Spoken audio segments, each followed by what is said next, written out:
मेरा सवाल ये है कि जो लोग अपनी आत्महत्या कर लेते हैं उस जीव का क्या होता है फिर आगे? वो मुक्ति होती है या भटकते हैं या क्या? श्री राधे, आत्महत्या जिसकी होती है, क्या जीवात्मा को भटकती है कि उसका भी उद्धार होता है? तो आप इस बात को इस तरह समझ लो कि जैसे मकान मालिक आया और आकर के उसने बताया ही नहीं कि आपको घर खाली करना है, और आकर के सीधा हाथ पकड़ा और दरवाजे पे से खींचने लगा, निकलो निकलो निकलो निकलो।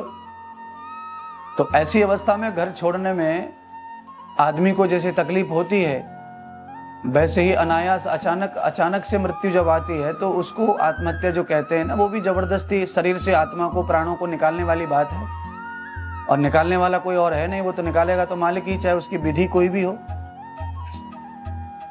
तो थोड़ा कष्ट बढ़ जाता है, परेशानी बढ़ जाती है। जिसने कोई व्यवस्था की नहीं है, फिर उसको रोड पर लाके पटक दो तो वो सामान को लेके बैठा रहता है, परेशान रहता है थोड़ा, फिर घर ढूंढेगा, फिर ये ढूंढेगा, व्यवस्था ढूंढेगा।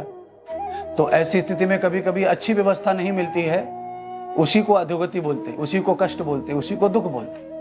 पर ये लोकाचलन में मैं समझा रहा हूं, पर वास्तविकता यह है कि ईश्वर की जो व्यवस्था है उसमें मृत्यु है, चाहे वो किसी भी प्रकार से आती है, मृत्यु सिर्फ मृत्यु होती है।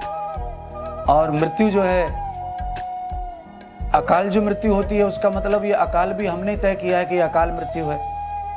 ईश्वर के यहाँ कोई अकाल मृत्यु नहीं है, क्योंकि ज्ञानी लोग ये भी कहते हैं कि जिस तरह, जिस दिन, जिस प्रकार से मृत्यु लिखी है वो उसी प्रकार आएगी।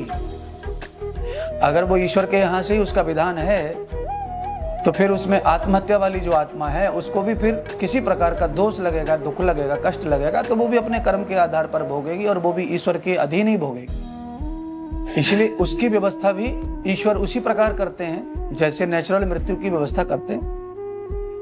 पर आत्महत्या करने में मानसिक बहुत तकलीफ होती है, और जब मानसिक तकलीफ होती है तो प्राणों को बड़ा संकट आता है थोड़ी देर के लिए।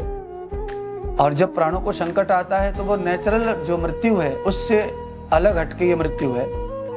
तो इसमें जो है आत्मा को कष्ट भोगना पड़ता है देर तक, प्राणों को भी कष्ट भोगना पड़ता है, मन बुद्धि चित्त सभी परेशान रहते हैं। और जब नेचुरल डेथ जब आती है तो धीरे धीरे जो पूरा शरीर जो है ना, पहले से ही मृत्यु की ओर चला जाता है। नेचुरल डेथ में सारे प्राण जो है शरीर से खत्म हो जाते हैं, शरीर असमर्थ होने लगता है और तकलीफ कम होती है। शरीर जो है बिस्तर पे आ गया, अब खा नहीं रहा, अब पी नहीं रहा, शरीर को निद्रा नहीं आ रही है, तो उसको हैबिट हो जाती है। हैबिट होने से उसका कष्ट जो होता है वो कम होता चला जाता है। तो नेचुरल मृत्यु में कष्ट कम होता है प्राणों को जाने में, और अप्राकृतिक मृत्यु जिसे कहते हैं उसमें संकट और कष्ट अधिक होता है। पर कल्याण जो होता है वो किसी भी आत्मा का तभी होगा जब उसके कर्म जो है कल्याण के होंगे। उस पे आत्महत्या का और नेचुरल मृत्यु का कोई फर्क नहीं पड़ता है। धन्यवाद।